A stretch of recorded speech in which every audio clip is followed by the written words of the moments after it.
rumus.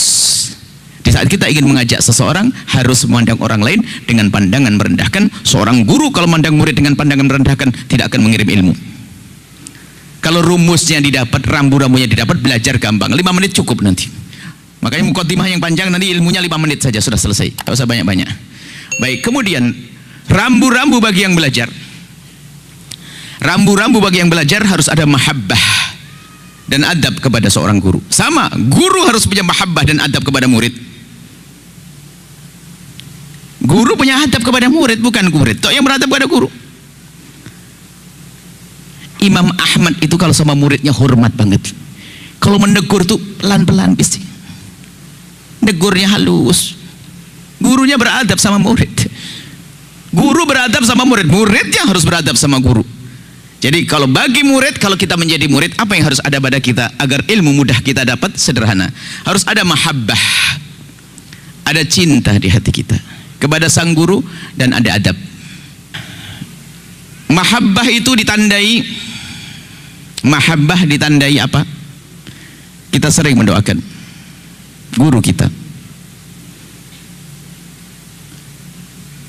Kemudian yang kedua, tanda cinta kita. Maka kalau kita punya guru, siapapun mungkin yang mengajar kita satu ayat atau apa, biasa akan mendoakan. Dan kalau ada seorang murid mendoakan gurunya, itu adalah kepentingan murid, bukan kepentingan seorang guru. Sebab seorang guru sudah didoakan langsung oleh Rasulullah. Dan semua penghuni langit mendoakannya. Dan penghuni laut mendoakan seorang guru. Maka kalau kita bisa mendoakan guru, keberuntungan bagi kita. Kemudian yang kedua, jangan membicarakan kejelekan seorang guru. Kalau kita melihat kejelekan seorang guru, anggap itu adalah musibah besar bagi seorang murid. Bencana seorang murid, tantangan berat seorang murid kalau dibukakan oleh Allah aib gurunya. Naudzubillah. Hilang cinta saat itu. Makanya orang-orang dahulu itu kalau dibukakan aib gurunya itu menangis dosa. Kekotoran hatinya langsung dikoreksi. Misalnya seorang murid lihat gurunya melakukan kesalahan. Dan menyalahkan gurunya, dia langsung mengatakan, "Ya Allah, kenapa kau tampakkan kekurangan guruku di mataku, takut aku kurang cinta ya Allah." Menangis dia.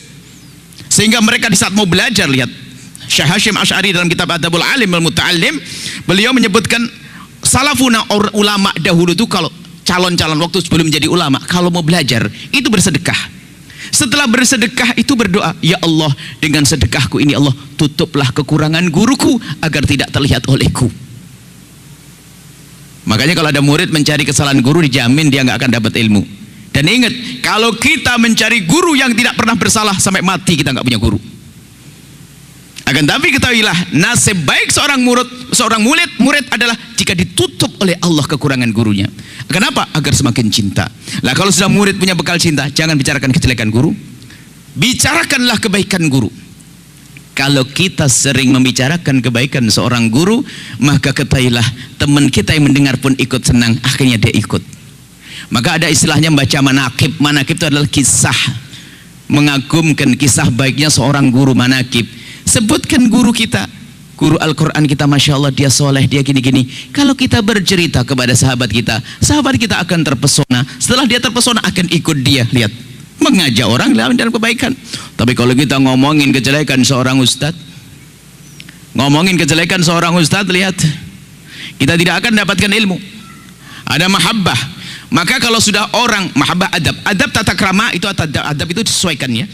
Adab itu ya tata krama, kita mengerti, mendengar, patuh, sopan santun. Kalau seorang murid tidak punya adab dan tidak punya cinta kepada guru, biarpun yang mengajar seorang wali kutub, wali besar pun nggak akan bisa dapat ilmu. Yang ngajar Syekh Abdul Qadir Jailani nggak akan dapat ilmu. Bahkan biarpun yang mengajar Nabi Muhammad SAW, maka ketahuilah dia tidak akan dapatkan ilmu karena tidak punya mahabbah. Ada contoh, alim, hebat, pinter, cuma tidak punya adab dengan Rasulullah, tidak punya mahabbah dengan Rasulullah, maka menjadilah dia Ustadz Abu Jahal. Tahu? Kenal? Abu Jahal itu alim.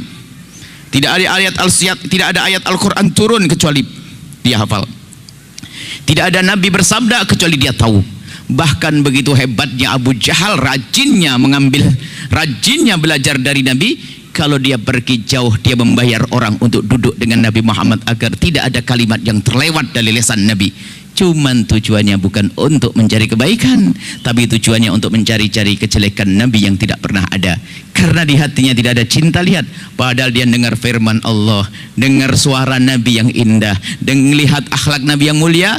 Karena di hatinya tidak ada cinta, maka nggak ada ilmu. Baik, selesai.